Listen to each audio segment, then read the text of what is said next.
दाखवलंय ना, त्यापेक्षा अधिक जास्त पटीने आनंद मी तुला 2026 मध्ये देणार आहे.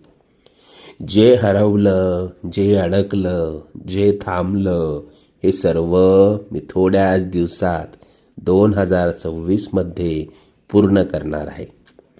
मी तुला आणि तुझ्या कुटुंबाला रिकाम्या हातानं नववर्षात पाऊल टाकून देणार नाही. बाळा, चिंता करू नकोस. मी सदैव तुझ्या कुटुंबाच्या पाठीशी उभा आहे. 2026 मध्ये लवकरच इच्छापूर्तीचे पेढे घेऊन आम्हाला भेटायला अक्कलकोटला येणं होईल. येशील ना इच्छापूर्तीचे पेढे घेऊन अक्कलकोटला? हृदयाजवळील माझ्या भक्तांना पाठवून दर्शन घडव.